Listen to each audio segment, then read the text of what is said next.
Assalamualaikum dear viewers, welcome back to my YouTube channel. I hope you are doing well. Today we will solve question number 5 of exercise 2.3. Question number 5 में हम लोगों ने क्या करना है, multiplicative inverse find करना है. Find the multiplicative inverse of the following matrices if it exist. तो ये जो है ये आपने इस इनवर्स पे और करना है कि अगर तो मल्टीप्लिकेटिव इनवर्स फाइंड हो सकता है, एग्जिस्ट करता है, तो ये आपने फाइंड करना है. यानी कोई पार्ट्स ऐसे भी होंगे जिनमें मल्टीप्लिकेटिव इनवर्स एग्जिस्ट नहीं करता होगा, हम फाइंड नहीं कर सकेंगे बाय एडजॉइंट मेथड. तो आप आगे चल के देखेंगे कि एक्सरसाइजेस में आपको पता चलेगा कि इन्वर्स फाइंड करने के और भी मेथड्स हैं, जबकि यहाँ पे आपने एडजॉइंट मेथड ही यूज़ करना है. तो एक एडजॉइंट का आपने माइंड में रखना है और एक इफ़ इट एग्जिस्ट इसको माइंड में रखना है. कि ऐसा भी हो सकता है कि इन्वर्स फाइंड ही ना हो सके, एग्जिस्ट ही ना करता हो. तो एडजॉइंट मेथड वही है जो मैं आपको पहले भी बता चुकी हूँ कि आपके पास क्या होता है, A inverse is equal to adjoint of A divided by determinant of A. तो ये इसका यही मतलब है कि आपने यही फार्मूला लगाना है. लेकिन प्रॉब्लम ये है कि यहाँ पे जो एडजॉइंट होता था उसमें हम लोग क्या करते थे, सिंपल डायगोनल वाले प्राइमरी डायगोनल के एंट्रीज़ की प्लेस चेंज कर देते थे और सेकेंडरी की जो है वो साइन चेंज कर देते थे. लेकिन वो 2x2 मैट्रिक्स होता था. अब हमारे पास जो मैट्रिक्स है वो हायर ऑर्डर का है, यानी 3x3 है. तो जब 3x3 ऑर्डर का मैट्रिक्स आएगा तो उसके लिए एडजॉइंट फाइंड करने का मेथड भी डिफरेंट होगा. जस्ट लाइक कि डिटर्मिनेंट फाइंड करने का मेथड हमने डिफरेंट पढ़ लिया है. तो डिटर्मिनेंट तो फाइंड करना आ गया अब आपको, लेकिन अब एडजॉइंट फाइंड करने का जो डिफरेंट मेथड है वो मैं आपको बता देती हूँ, उसका एक फार्मूला, और उसके बाद हम इस क्वेश्चन को सॉल्व करते हैं. तो आपके पास एडजॉइंट जो है वो फाइंड करने का जो मेथड है, जो फार्मूला है वो ये है. अगर मैं कहती हूँ सपोज़ कि ये मैट्रिक्स ए है, मैंने इसका नाम ए लिख दिया, तो एडजॉइंट ऑफ ए क्या हो जाएगा, आपके पास जितने भी कोफैक्टर्स इसके बनते हैं, A11 A12, ये मैं कोफैक्टर्स लिख रही हूँ कैपिटल ए के साथ. ये फाइंड करने का वही मेथड है जो आप लोगों ने प्रीवियस लेक्चर में पढ़ लिया है. उसी मेथड से हम ये सारे फाइंड करेंगे और इस मैट्रिक्स में पुट कर देंगे. तो जो आंसर आएगा उसका लेंगे हम ट्रांसपोज. जब ट्रांसपोज ले लेंगे तो जो आंसर आएगा फाइनल वो हमारा एडजॉइंट ऑफ ए होगा. फिर हमने उसके साथ डिटर्मिनेंट को डिवाइड करना है और देखना है कि इन्वर्स क्या बनता है. अब आ जाते हैं इस बात पे कि इफ़ इट एग्जिस्ट का क्या मतलब है. कि अब देखिए, अगर यहाँ पे डिटर्मिनेंट हमारा आ गया 0 तो डिनोमिनेटर में तो 0 आ जाएगा. 0 के साथ डिवाइड हो तो अनडिफाइंड बनता है. इट मीन्स ऐसी सिचुएशन में ए इनवर्स एग्जिस्ट नहीं करेगा.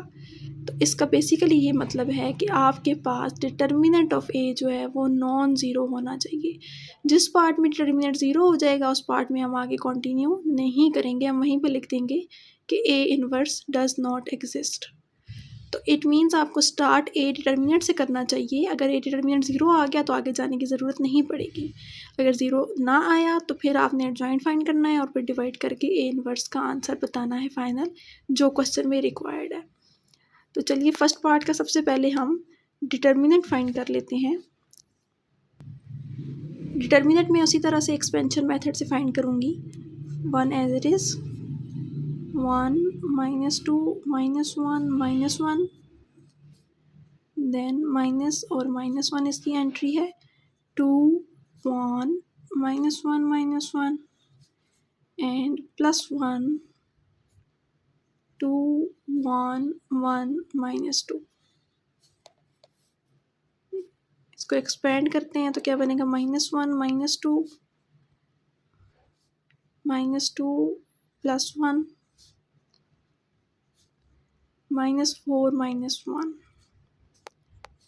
-3 हो जाएगा, -1 -5. तो ये आपके पास बनता है -9 जो कि नॉन ज़ीरो है. इट मीन्स हम आगे प्रोसीड कर सकते हैं. डिटर्मिनेंट तो आ गया. अब आपने एडजॉइंट फाइंड करना है. एडजॉइंट के लिए आपको सारे कोफैक्टर्स चाहिए. तो सबसे पहले आप सारे कोफैक्टर्स फाइंड करोगे.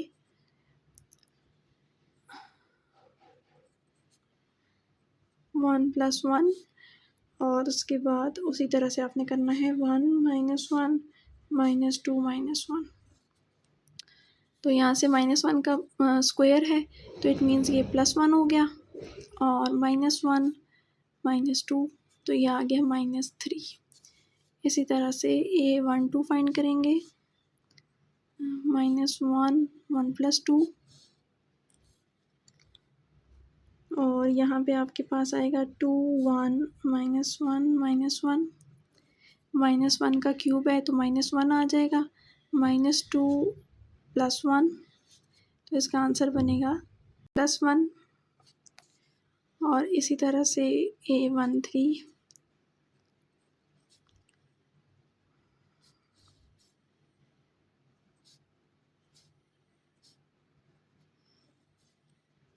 -1 की पावर 4 है तो ये +1 हो जाएगा, और -4 -1, तो इसका आंसर बनेगा -5। इसी तरह सेम पैटर्न पे आपने बाकी कोफैक्टर्स भी फाइंड करने हैं। 9 टोटल कोफैक्टर्स होंगे।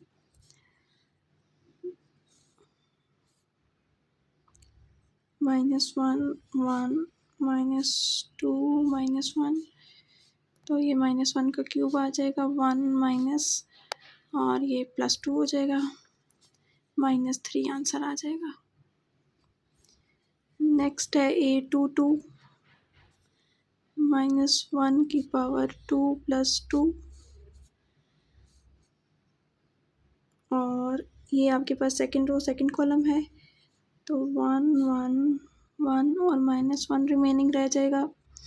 -1 की पावर 4 है तो ये इसको कर देगा +1, -1 -1, इसका आंसर आ गया -2। नेक्स्ट है आपके पास A23,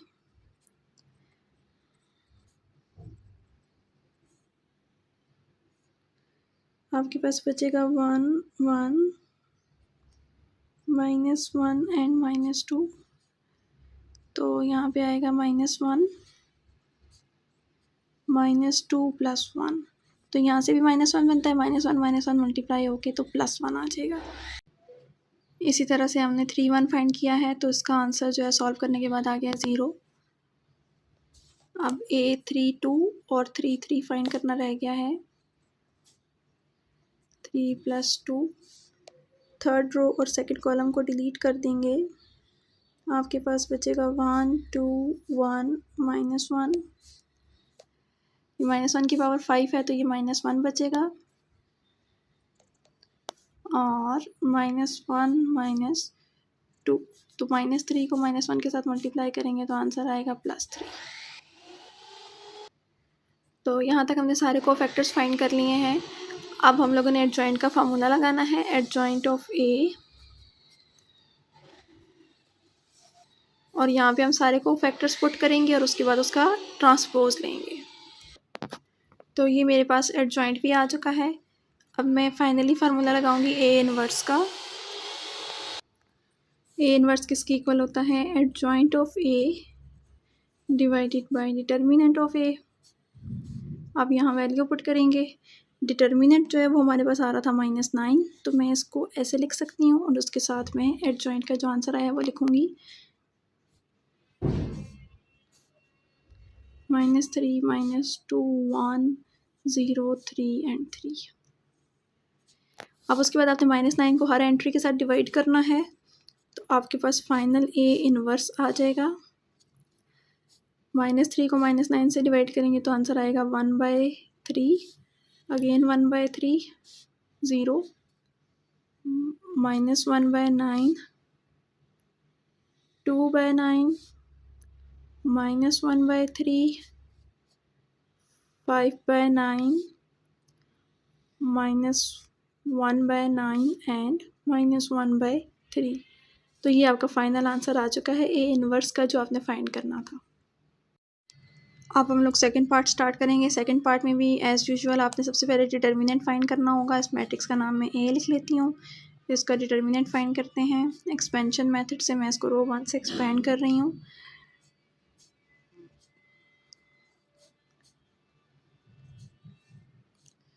तो 1 5 1 आ जाएगा, एंड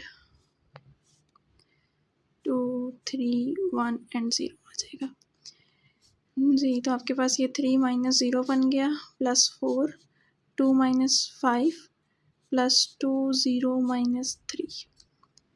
तो ये 3 3 ज़ा 9 -2 -5 -3 करेंगे तो -12 और -3 को 2 से मल्टीप्लाई करेंगे तो -6 आ जाएगा। अब 9 -12 करें तो -3 बनता है और -3 -6 करेंगे तो -9 आंसर बनेगा, जो कि नॉन ज़ीरो आ रहा है। तो इट मीन्स कि हम आगे सॉल्व कर सकते हैं। अब हम इसके कोफैक्टर्स फाइंड करेंगे ताकि एडजॉइंट फाइंड हो सके।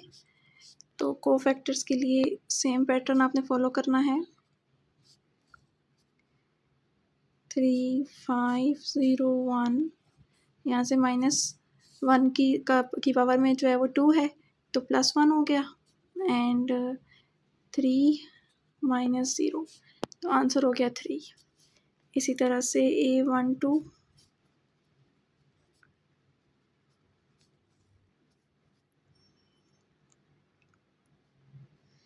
2 1 5 1 और ये -1 आएगा और ये 2 -5 -3 को 1 से करेंगे तो +3 बन जाएगा। और इसी तरह से A13 के लिए फर्स्ट रो और थर्ड कॉलम को डिलीट करके हमारे पास रिमेनिंग एंट्रीज बचेंगी 2 3 1 0 और आएगा -1 की पावर 4 है तो इसको +1 कर दें और 0 -3 तो इसका आंसर बनेगा -3। जी, तो सेम पैटर्न को फॉलो करते हुए मैंने सारे को फैक्टर्स फाइंड कर लिए हैं। अब हमारे पास जो है वो एडजॉइंट हम फाइंड करेंगे। तो एडजॉइंट ऑफ ए का फार्मूला लगाएंगे। सबसे पहले एडजॉइंट ऑफ ए किसके इक्वल होता है जी, सारे यहाँ पे हमने लिखने हैं कोफैक्टर्स के आंसर्स जो हमारे आए हैं और उसका हम लेंगे ट्रांसपोज। हमारे पास फाइनल आ जाएगा एडजॉइंट ऑफ ए 3 3 -3 4 1 -4 -26 -11 एंड 17। अब हम इसके ट्रांसपोज लेंगे तो आपके पास सारी रोज जो हैं वो कॉलम्स में कन्वर्ट हो जाएंगी। तो ये हमारा आ गया एडजॉइंट। अब हमने इनवर्स का फार्मूला लगाना है। A inverse adjoint of A divided by determinant of A. Determinant हमारे पास आया था -9 और एडजॉइंट आया है 3 3 -3 4 1 -4 -26 -11 17। अब -9 के साथ हर एंट्री को डिवाइड कर देंगे तो हमारे पास फाइनल ए इनवर्स का आंसर आ जाएगा। तो यह फर्स्ट आ जाएगा -1/3, नेक्स्ट -1/3 एंड 1/3। नेक्स्ट हमारे पास आ जाएगा -4/9 -1/9 एंड 4/9। नेक्स्ट आ जाएगा 26/9 11/9 एंड 17/9। तो ये हमारा फाइनल आंसर आ चुका है ए इनवर्स का। यहाँ पे एक माइनस भी लगा लें क्योंकि इसके साथ माइनस भी डिवाइड हो रहा है तो -17/9 आएगा। नेक्स्ट हम लोगों ने थर्ड पार्ट करना है। थर्ड पार्ट में भी सबसे पहले हमें डिटर्मिनेंट फाइंड करना पड़ेगा, उसके बाद cofactors, then adjoint and finally हमारे इनवर्स का आंसर आ जाएगा। तो चलिए इसको सॉल्व कर लेते हैं। रो 1 से एक्सपेंड करती हूँ। -i 4 i और उसके बाद 0 आ जाता है तो 0 के साथ कुछ भी लिखने की ज़रूरत नहीं है क्योंकि जो भी होगा उसको वो 0 कर देगा। 2 i -1 1 एंड 0। तो आपके पास आ जाएगा -4 i -0 +1 0 +1। ये बनेगा जी -4 i स्क्वायर +1। i स्क्वायर की वैल्यू -1 पुट करेंगे तो ये +4 हो जाएगा। 4 + 1 विच इज़ इक्वल टू 5। तो आपका डिटर्मिनेंट आ चुका है 5 जो कि नॉन ज़ीरो है। इट मीन्स आगे सॉल्व कर सकते हैं। अब हम बारी बारी कोफैक्टर्स फाइंड करेंगे।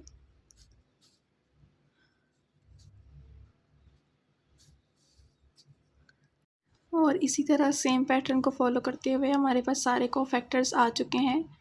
अब हम लोगों ने यहाँ से फाइंड करना है अपना एडजॉइंट ऑफ ए इसमें हम सारे कोफैक्टर्स लिखेंगे और देन उसका हम ट्रांसपोज ले लेंगे। जी, तो हमारे पास फर्स्ट कोफैक्टर आ रहा था -4 आयोटा, नेक्स्ट है 8 माइनस आयोटा 1 0 5 सॉरी -5 है, अगेन 0 आ जाएगा 1 -1 plus 2 iota and minus iota. Transpose लेंगे तो सारी रोज कॉलम में कन्वर्ट हो जाएंगी।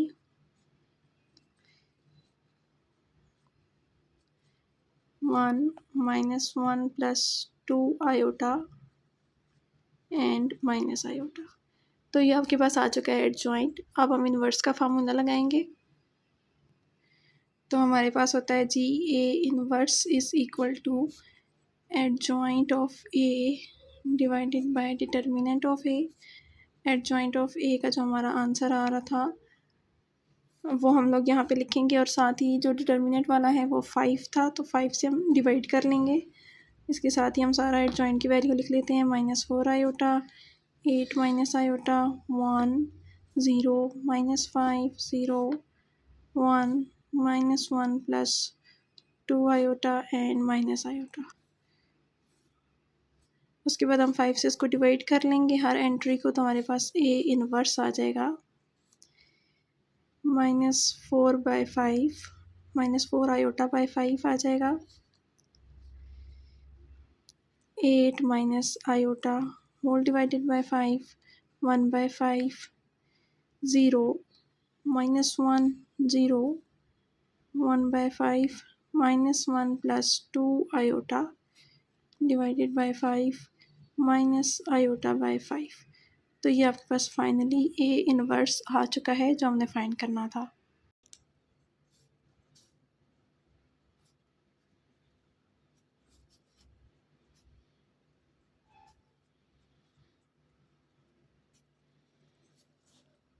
तो इसका आंसर आ जाएगा -4 आयोटा। इसके बाद हमारे पास क्वेश्चन नंबर 5 का लास्ट पार्ट है। इसमें भी अगेन हम लोगों ने लेट करना है कि ये मैट्रिक्स ए है और फिर डिटर्मिनेंट फाइंड करेंगे। रो 1 से एक्सपेंड कर रही हूँ मैं इसको। तो ये आपके पास बन जाएगा minus iota and 2 4 iota -3 iota 6, उसके बाद plus iota 2 1 4 iota and 2 6 plus 6 iota हो जाएगा plus iota 12 plus 12 iota square हो जाएगा प्लस आयोटा 4 -4 आयोटा हो जाएगा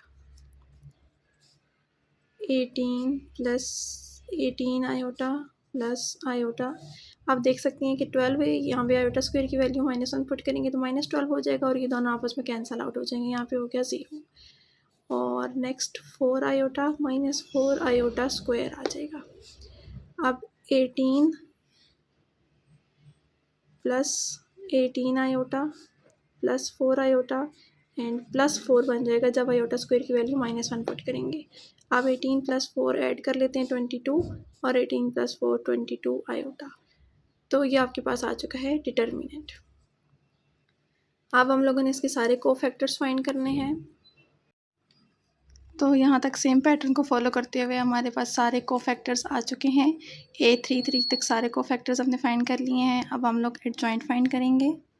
एडजॉइंट का फार्मूला लगा लेते हैं। Adjoint of A is equal to, यहाँ पे सारे कोफैक्टर्स हमने लिखने हैं। 6 + 6 iota 0 4 - 4 iota 8 iota 22 -2 -3 iota 11 iota and 3 + 2 iota.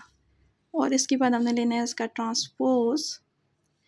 तो हमारे पास आ जाएगा एडजॉइंट जो कि हमारे पास आ रहा है 6 + 6 iota 0 4 - 4 iota 8 iota 22 -2 -3 iota 3 + 2 iota, sorry यहाँ पे आएगा 11 आयोटा एंड लास्ट है 3 + टू आयोटा। तो ये हमारे पास आ चुका है एट जॉइंट। अब एट जॉइंट के बाद हम क्या करेंगे, इन्वर्स फाइंड करेंगे। इन्वर्स का फॉर्मूला लगाते हैं, eight joint of A divided by determinant of A. Determinant हम पहले ही फाइंड कर चुके थे, जिसका आंसर आ रहा था 22 + 22 आयोटा। इसको मैंने डिवाइड में लिख लिया है, यहाँ पे सारा आंसर लिखूँगी जो एट जॉइंट आ रहा था। 6 + 6 iota, 8 iota, -3 minus iota, 0, 4 - 4 iota, 22 - 2, 11 iota and 3 + 2 iota. अब हर वैल्यू को आपने इसके साथ डिवाइड करना है, हर एंट्री को, और ये डिनोमिनेटर में चूँकि आयोटा आ चुका है तो रैशनलाइज करने के बाद ही हमारा फाइनल आंसर आएगा। तो चलिए इसको 1 बाय 1 करते हैं।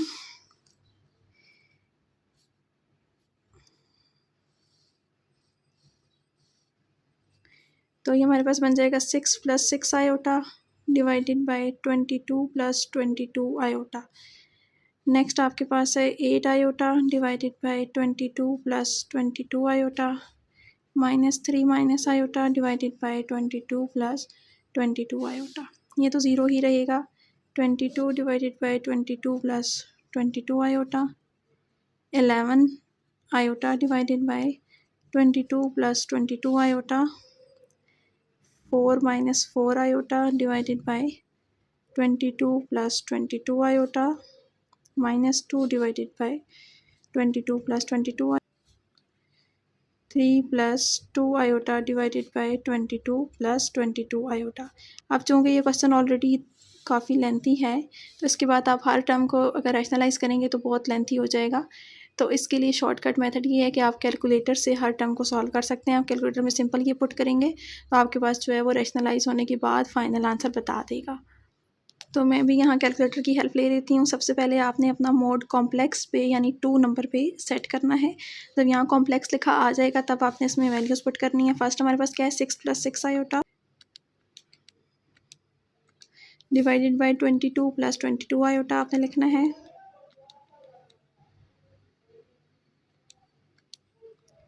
आपके पास आ जाएगा 3/11, यानी आयोटा वाली टर्म कैंसिल आउट हो गई है और 3/11 आ गया है फाइनल आंसर।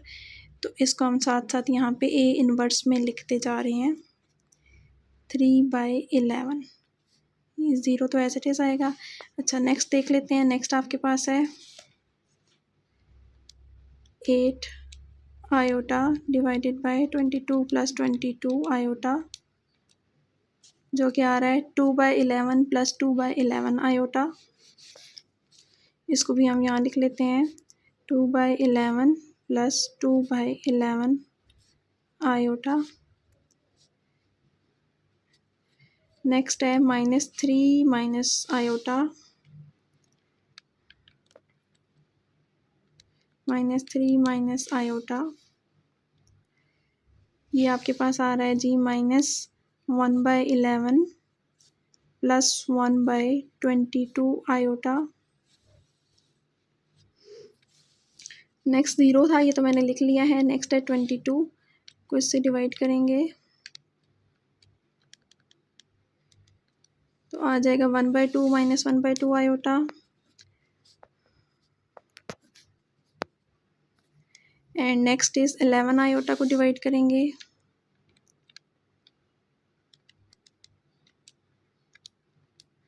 1/4 + 1/4 आयोटा आ रहा है।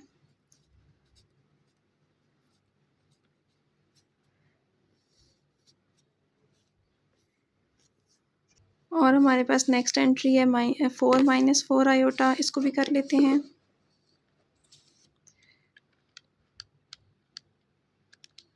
-4 आयोटा, -2/11 आयोटा आ रहा है।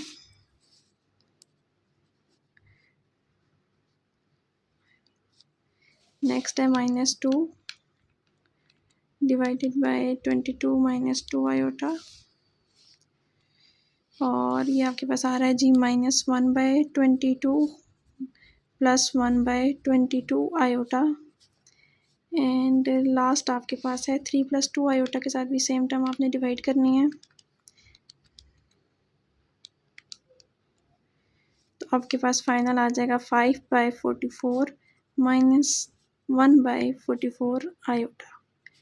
तो ये आपके पास सारा जो है वो ए इनवर्स आ चुका है कंप्लीट। आई होप आपको यहाँ तक कोई कन्फ्यूजन नहीं होगी। आप कैलकुलेटर की हेल्प से सॉल्व कर सकते हैं, इससे आपके मार्क्स डिडक्ट नहीं होंगे, क्योंकि ऑलरेडी ये काफ़ी लेंथी प्रोसीजर है। तो कैलकुलेटर की हेल्प आप ले सकते हैं। यहाँ पे हम अपना आज का लेक्चर एंड करते हैं। नेक्स्ट लेक्चर में नेक्स्ट क्वेश्चन स्टार्ट करेंगे। तब तक के लिए अपना बहुत ख्याल रखिएगा। मेरी वीडियो कैसी लगी कमेंट सेक्शन में ज़रूर बताइएगा। दुआ में याद रखिएगा। अल्लाह हाफिज़।